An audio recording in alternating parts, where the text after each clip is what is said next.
Ross Halford and Paul Stanley both just shared a heartwarming picture of the two legends hanging out backstage at the Barcelona Rock Festival, taken by the no less legendary photographer Ross Halfin. Okay.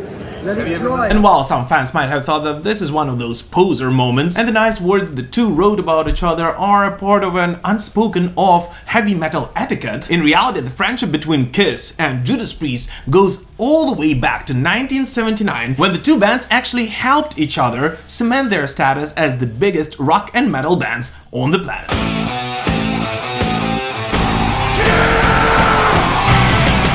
In 1979, Judas Priest embarked on an impressive 137-show world tour to promote their latest release, Killing Machine, or Hell Bent for Leather if you know it under that name, which had started in Japan and had two US and the UK legs, as well as several stops in Europe.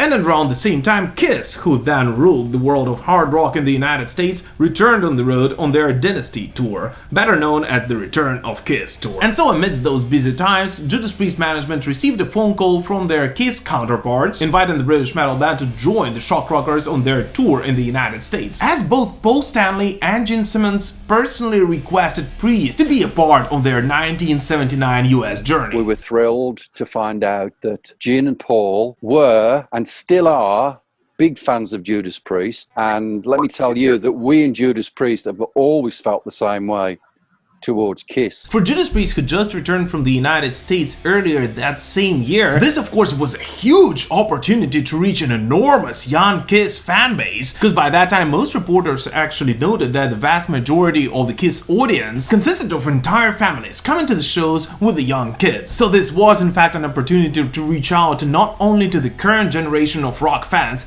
but also to the future one.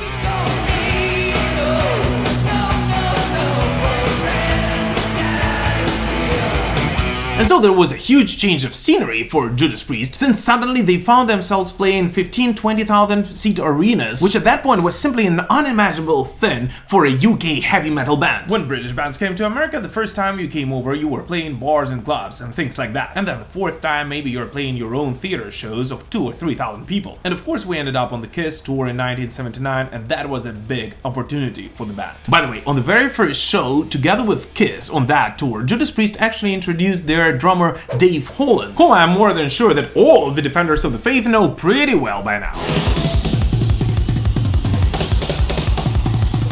And so yeah, of course, KISS helped Judas Priest conquer the United States by taking them on the road with them. Yet, let's be honest here, Judas Priest actually might have helped KISS out just about the same way by joining their Dynasty Tour. You wanted the best and you got the best! The greatest band in the world! KISS! When KISS returned on the road after their 5-year-long non-stop touring cycle, which has ended a year and a half before that, the monsters of rock realized that their position as the world's greatest rock band was actually not as secure as they thought. Bro, what are you talking about, man? The Dynasty Tour followed the release of the 4 solo albums by the KISS band members, and the popular, yet not too heavy hit I Was Made for Loving You, which of course brought the band a lot of new fans, yet realistically turned away many of the old ones. And while this tour was the most ambitious to date production-wise, as it has introduced the Gene Simmons flights and Ace Frehley's guitar rocket shootings, it is an outrageous mixture of ear-blasting music and Barnum and Bailey hokum. The United States audience was still dwindling, and so the band management was actually forced to sometimes downgrade to smaller venues and even had several cancelled shows, which was simply unimaginable for KISS. It's just outrageous. Yet all of the shows KISS played together with Judas Priest as an opening act went flawlessly. In fact, KISS management calculated that Priest would always add at least 2,000 or 3,000 in ticket sales, and those of course were already the US fans who came to see specifically Judas Priest. And what also has helped a lot, of course, was that by 1979, Ross Halfin and KK Downing would already have come up with the Priest's legendary and recognizable leather and studs look, and would put out spectacular performances, which of course went well with the KISS theatrical live shows.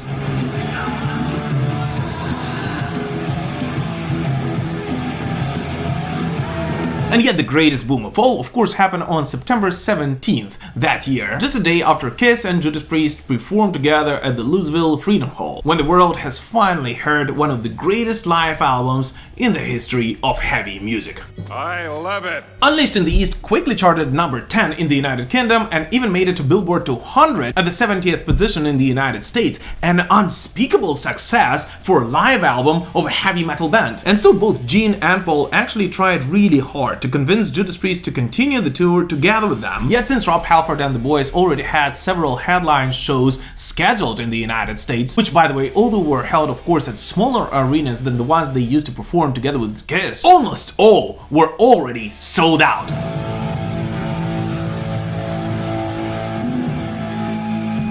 And so the two bands of course parted ways, although taking very important lessons from each other from that tour.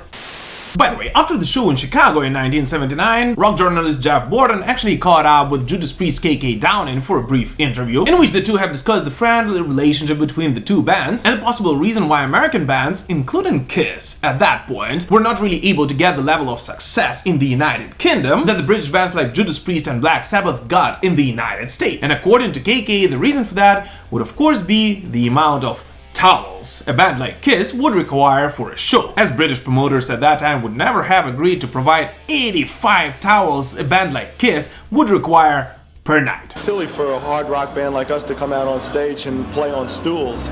So obviously, yeah, we go for the throat. And yes, in case you're wondering, it is the same journalist Jeff Borden who just a half year earlier coined the term new wave of British heavy metal after visiting a show by Angel Witch, Samson and the little band called Iron Maiden. The song I dedicate to you tonight is Iron Maiden! And by the way, if you would like to see a special episode on the birth of new wave of British heavy metal and whether there was even such thing as new wave of British heavy metal, please do let me know in the comments. But one thing before we continue, don't you think it's kind of ironic that a little over a year later, in 1981, Judas Priest would do with Iron Maiden exactly the same thing which KISS have done with Judas Priest in 1979, taking Iron Maiden on the road with them in the United States and eventually helping them become one of the greatest heavy metal bands on the planet.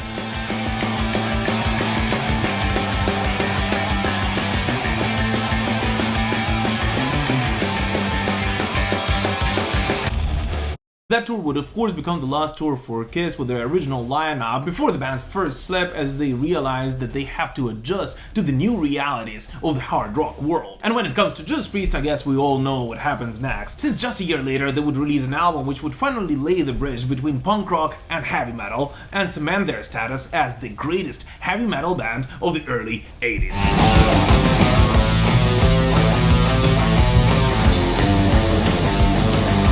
Yet I guess it looks like the friendship between KISS and Judas Priest actually continued for the following years, and I'll be honest with you, I had a chance to see KISS on their end of the road tour in Kiev when it was still safe and secure, and I gotta say that it was actually one of the greatest rock shows I've seen in my life.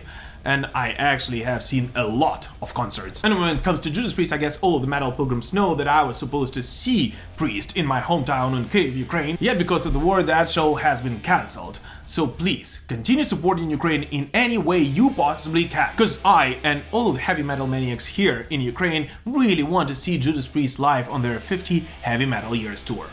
But anyways, what do you guys personally think about KISS and Judas Priest friendship? And are you planning or have you already seen either of those bands on this tour? Please let us know in the comments. As always, thank you so much for watching this short and rather spontaneous video, and we will prevail. Slava Ukraini!